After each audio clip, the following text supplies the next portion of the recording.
on the News Channel 5 network. This is Countdown to Friday, sponsored by Zander Insurance.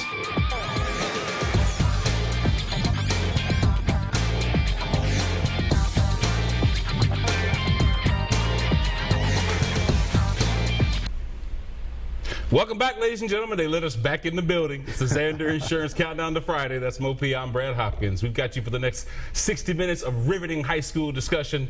And, you know, we got so many segments to get into. Today we've got our pull-apart peak performers. We're talking about some guys that really got after it this past weekend. We've got our Price Point Furniture class rankings. This is where we find your school in our rankings of all the top schools here in Tennessee. We talk about that. We've got B-Hop and Mo on the go. Maurice and I went out to Gallatin and talked with Mark Williams, the head coach out there. Former O-lineman, by the way, wrestler, by the way. Yeah, exactly. Because you know they're the smartest cats on the planet. Yeah. Anyway, so we've got that segment. We've got Prep Rewind. Check this out. We've got an in-studio guest, not to overshadow Chris Sanders from last week, but Tony Kemp. Yeah, that's right. Tony Kemp is actually in studio. He's sitting right there. He's just looking at his phone. Yeah, right there. We're taking move the camera. You can see him right there. He's going to be joining us for Prep Rewind, for the duration of the show, coming out at the bottom of the hour. But let's get this thing kicked off with our recap and review segment. Mo, let's start with Brentwood, not Academy. I'm about to mess up. Brentwood at Centennial, the Cougars. Cougars won that one 27-17, huh? Cougars won that one 27-17. I heard it was a muddy affair. Nah, it wasn't too terribly bad, I don't think. Was it raining at all? It rained a little early in the night. I don't think it rained during the game, not a whole lot. That's a lineman's game right there. But I mean, where I was, which was on the south end of the county, didn't rain a whole lot. Centennial's up 13-10 going into the fourth quarter, score a couple of touchdowns late. Zion Lee and Matthew Thurston with a couple of touchdowns to kind of blow it open. Zion Lee, the senior running back, suffered a high ankle sprain earlier in the year against Ravenwood, has been in and out of the lineup, but when he's in, he's in. 30 carries, 215 yards, and 2 touchdowns, and Thurston with another 78 yards and a touchdown. Centennial rushed for 371 yards in this game, so you talk about it being an O-lineman's dream. Obviously it was, and Brentwood couldn't quite keep up. Centennial defense held Brentwood to 148 yards in that loss, so Centennial's been rolling. They lost to Independence second week of the season. That's their only loss. In fact, since the start of last season, Centennial's 19-3. That's not bad. All 3 of their losses are to Independence. That's even worse. Yeah. So I heard Matt Kreisky, he was talking about basically the offensive line. So when you have a guy that rushes you always hear that, don't you? Yeah. Well, when you got a guy that rushes for 279, but we also see on the day that they finished with 371 yards, that means that there was somebody other than the one guy that was getting it done too. So they relied on the host of backs to actually do some stuff, right? Yeah. Again, Thurston came in behind him. Matthew Thurston, when the ankle got bad enough, I guess, that Zion came out. I talked to Kreisky over the weekend, and he said it's tough getting Zion out of the ball game. He keeps waving the guy that's coming in for him off, but between those 2 guys, they rushed for almost 290 yards. So like you said, they were getting it done, and they were getting it done up front too. Eli Katina and Nick Bell and those guys doing a great job as well. Zion, you stop being greedy. That's all I'm saying. Hey, there was some I said some feathers flying. Golden Eagles and the Red Hawks got after, right? No doubt. Shelbyville and Stewart's Creek. Tell us about that contest. It was actually, I thought Stewart's Creek basically came back in that game, double-digit lead at halftime. Right? They came back and made it close and missed a 47-yard field goal at the end, hit off the crossbar and kicked back out into the field of play. Shelbyville 49, Stewart's Creek 47, the final. Interesting ball game because you saw 2 really different styles of offense going at it.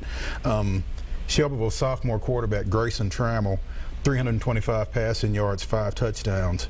Stewart's Creek rushes for 499 yards. That's pretty impressive. Yeah. So I'm understanding this correctly. There are 2 games left in the regular season. In Shelbyville, the Eagles have already solidified themselves a state playoff spot, right? You would think. No. But I'm not. Other than Independence, I think everybody's pretty well still kind of fighting for playoff spots in that region 5-5A down there. But Shelbyville's definitely in the mix.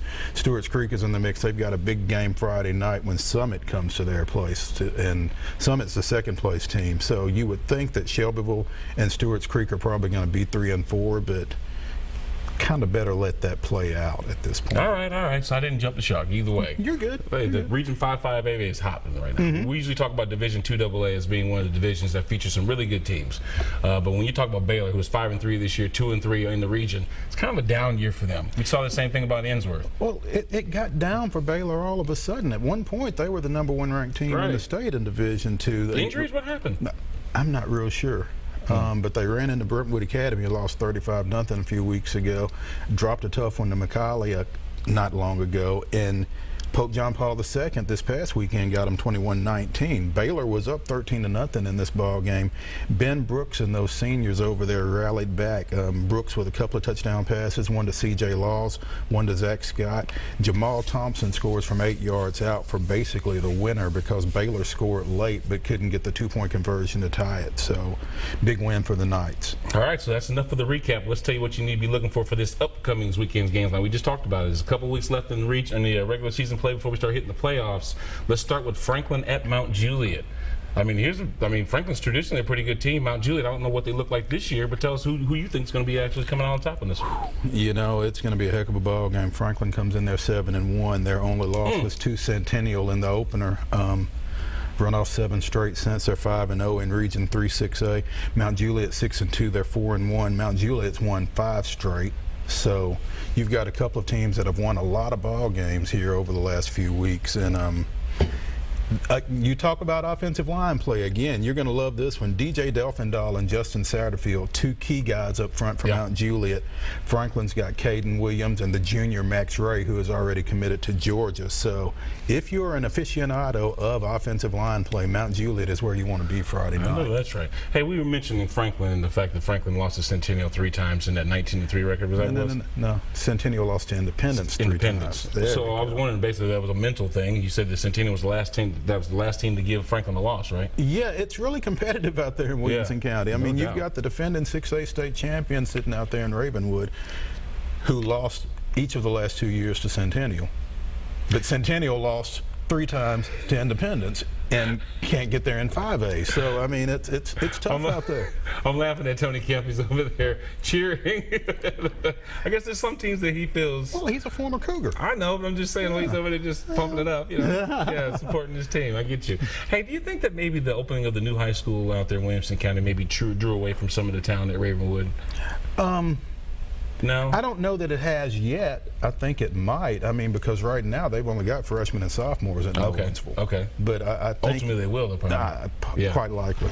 All right. Well, listen, we've got more games to get into. We've got more stuff to get into as well. When we come back, we've got, hey, listen, check this out. Before we go to the break, our title sponsor, Zander Insurance Group, they are giving away a $20,000 scholarship. When we come back, we'll tell you the details about that. And as we go to the break, it's the Oakland Riverdale game from last week.